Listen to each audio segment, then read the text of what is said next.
We're glad you're up with us here on 13 Sunrise. And yes, we are showing you some of the cars that are driving in downtown Indianapolis. The good news, we're not telling you there's a tricky situation traffic-wise. It's actually just going to be a nice day out there. It's 6 o'clock. It is Thursday morning. Did I say Friday already? It's Thursday. Okay, great. Yeah. I was hoping I didn't go ahead and push ahead to the weekend because I get like that after Wednesday. But glad you're up with us here Thursday morning. I'm Julia along with Samantha and Matt. Yeah, it can be intimidating to see those sprinkles out there on the ground first thing in the morning, but it's really not that bad. Yeah, and it's cooler temperatures. The clouds that we've had have allowed us to keep it cool for a little while, even though we know the break is short-lived. We'll allow it. Yes, we'll allow it. We'll allow it for another week or so. So it's a pretty good break. But Drew, in order for you to see the raindrops, he's having to zoom in on some of the headlights so you can see it. So for a second, it looks like it's pouring. It's not, but that's the only way he could show us. And so I thank you, Drew, for doing that. And so a couple streets are a little bit wet, but that's about it. Not a big deal. Bad start this morning. I want to show you what it looks like temperature-wise out there this morning. A lot of 60s, mid-60s north, 64 in Lebanon and Flora sitting at 64, 66 in Frankfort and Tipton, Winchester, Muncie, all 66, 67 in Noblesville. Good morning to the Millers. It's 67 in downtown Indianapolis. This morning it's 66 in Martinsville. I think we'll be about 66 tomorrow as well, as we're doing sunrise Operation Football tomorrow there for the Artesian. 65 in Carmel and in Zionsville, Danville, Avon, we're sitting at 65. Farther to the south, upper 60s, Bloomington, we are now out of the 70s. But we do have a couple sprinkles to track. You can see the hazy skies there around downtown. Those are showing you the light raindrops that are coming down at 67 with that north wind. It's a little cool out there this morning. You have to look really closely to see some of these spotty showers. We have one over downtown. We have a couple slowly moving there right around Mooresville, Monrovia, Plainfield, Avon. We've had a couple sprinkles, Brownsburg, even Carmel. We're getting some sprinkles this morning. They came in from Fishers. They're headed to Zionsville, Fayette, and Whitestown next. So be on lookout for a couple raindrops. Not a big deal this morning. Shelbyville as well, Taylorsville, Franklin, and also the Edinburgh area. So small chance for raindrop the next couple of hours, but I do think we'll see a little bit more sun later. Let's talk traffic this morning. 1 minute after 6, we have a new crash that we need to get to this morning. It's on I-65 in the southbound lanes right in downtown. In fact, this would be the exit for Meridian Street, so exit 113 there coming into downtown Indianapolis. It doesn't look like traffic's impacted on 65 South per se. It's hard to say about the exit ramp itself. It'd be kind of right about here, so we'll keep a close eye on that. Otherwise, there aren't any other accidents or crashes that we're tracking. It's just that one with the blue little icon there. Gotta let you know, also, gas prices went down a little bit more the past 24 hours. We're down 2 cents for Marion County.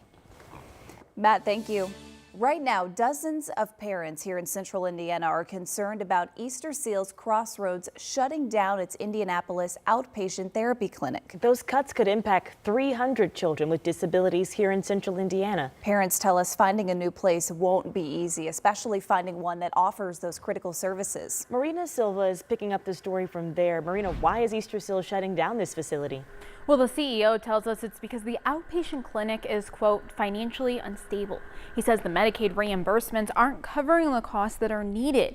But this is now leaving parents very concerned about therapy services for their children. This will impact 300 kids here in central Indiana. That includes 3-year-old Logan Brown. He has autism and goes to the clinic twice a week. His mom, Leticia, says he's made strides since he first got there. He was once nonverbal, but today he's a social kid, enjoying the playground and practicing his ABCs with his mom. But for Leticia, hearing the news of the closure is emotional. It's very stressful because you want the best for your child and you want to advocate for your child, and when you can't, you feel like you have failed them. She says she's called other places. They either can't take her son right away or she was put on a wait list. Now she's worried about her son regressing after all of that progress. Now the clinic will officially close on September 26th, and for parents who are looking for other places that they can take their kids to, we do have a link on our website with a list of those places. Yeah, it's tough because we know that she's not the only person that is looking, and so it's limited space already. Heart goes out to a lot of these parents. Thank you. Yep. Also this morning, we are working to learn more about what led to a deadly shooting that killed a UPS worker here in Indianapolis. So investigators are trying to figure out if this shooting was random or if someone targeted that man. This was Tuesday night. The victim had just finished his shift on the north side near 81st and Zionsville. Police say he was sitting on a bench outside when someone walked up and shot him. Investigators say the suspect then took off. So we did reach out to UPS about this shooting. Here's a look at the statement that the company released to us, in part saying that we're deeply saddened by the loss of our employee, but they deferred to authorities for any additional information, saying that this is an ongoing investigation. So if you know anything that could help police track down that shooter, you're asked to call police or Crime Stoppers anonymously. Well, that shooting near 81st and Zionsville Road was one of 3 shootings Tuesday night in less than an hour. This morning, we are checking to see if any charges have been filed against the suspect who shot and killed Quiana McBride. This happened near 10th and Rule. Investigators say the suspect in this case was the victim's husband. Right now, he is facing a preliminary murder charge. That third shooting happened on Kenyon Street near 21st and Arlington.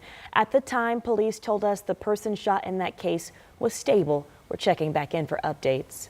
We also know 2 parents are facing charges in separate shootings after their children got a hold of guns. The first case was back in June, the 19th, in a CVS parking lot near 46 and Keystone. Court documents say that the mother, Kiara Bickett, had a loaded gun in her purse. One of her children, 2-year-old Javarius, was able to get it and accidentally shot himself. He died at the hospital. The second shooting happened less than a month later in a home on Ralston Avenue. Investigators said that the father, Leonte Anderson, showed up at the hospital with his 2-year-old daughter. We know that she later died at the hospital. Police found several unsecured guns inside of the home. We certainly want to be sensitive to what the family's going through. We understand that they're already walking around with the greatest punishment that they can ever receive in this case, which is the loss of a child. But at the same time, we have an obligation to the community to prevent future tragedies like this from occurring. 2 heartbreaking stories here, and police say that they are now working to arrest Bickett and Anderson in both of those cases. This morning, a man is starting his 38-year sentence after a drive-by shooting at a Columbus park. This was May of 2023. A man named Marius Oates pleaded guilty to several counts of aggravated battery. Police say that 4 people were hurt in that shooting. This was near the basketball courts at Lincoln Park. They say that there was an ongoing conflict between Oates and one of the victims. A second person was also charged in connection with this shooting, though he has not yet been sentenced. We're checking to see if a former Mooresville Christian Academy teacher is facing charges for multiple child sex crimes. Jacob Wessel is accused of sending a student inappropriate text messages. He was charged with child solicitation and dealing a controlled substance in May. But in July, prosecutors filed a new charge of displaying matter harmful to minors. That stems from a student saying that Wessel showed her pornographic images when she was 12 or 13 years old. Your time is 6:07. Right now, a massive data center project in Franklin Township got another green light, helping pave the way for development, but not without some massive pushback. And neighbors have been speaking up for a while.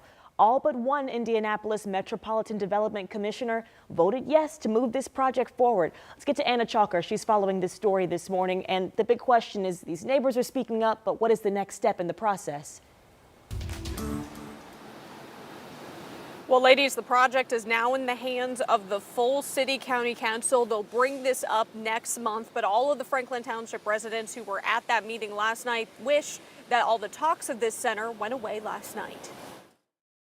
This petition has been approved. Quiet, please. Quiet, please. Last warning. Quiet, please. Not done yet. A lot of frustration there. That was the energy most of the Metropolitan Development Commissioners meeting last night. And while some residents were unable to take the podium for public comment, they still made their voices heard in this way. And if approved, Google will rezone and build on nearly 470 acres of farmland. So why are the residents against this center? Well, they say that the project could bring problems like noise, water pollution, lack of job growth, and economic impact. And residents say while they hoped the vote would have been different, they're still going to fight this. Obviously, we're disappointed. It was an 8-to-1 vote, which is obviously very lopsided in favor. Disappointing, we're not that surprised, and we certainly are not done. We obviously have not had time to discuss our next steps, but there will be some, and we just need time to figure out our next thing. At next month's council meeting, representatives of Google and its opposition will convene to try to come up with a resolution. Also in attendance of this meeting last night, the lawyers for Google. So coming up at 6:30, we'll kind of show you on their side of why they're saying they want to be here in Franklin Township and why this is a good thing for the community. Live in Indianapolis, Anna Chalker, 13 News. Thank you, Anna. This evening, people have another chance to speak up on a proposed rate hike if you're an AES customer. A lot of people talking about this. So the public hearing that starts tonight, 6 o'clock at the Southeast Community Services. The Indiana Utility Regulatory Commission does have to sign off on this proposal. The commission is hosting 2 more hearings later this month. They are proposing a price increase that could raise your bill if you're an AES customer for more than $20 a month. Well, some better news here. It is a good morning to be a WWE fan in Indianapolis. The WWE is bringing WrestlePalooza to Indianapolis, and this will be the WWE's first premier live event for ESPN. And it's happening on September 20th at Gainbridge Fieldhouse. John Cena, he's retiring from professional wrestling at the end of the year, but he's headlining the main event here, and its last show is here in Indianapolis. So tickets go on sale Friday. There's a pre-sale happening today, though. If you want some more details, head to WTHR.com. Your time is 6:10. This morning, we are getting a look at new development about a Plainfield daycare accused of several violations. At 6:45, the tight timeline they're facing to make changes, putting its future in jeopardy. And also this morning, GOP lawmakers in Texas are moving forward with that redistricting plan that'll shape the state's congressional districts. At 6:15, we break down the next steps and what this means for other steps looking to follow suit.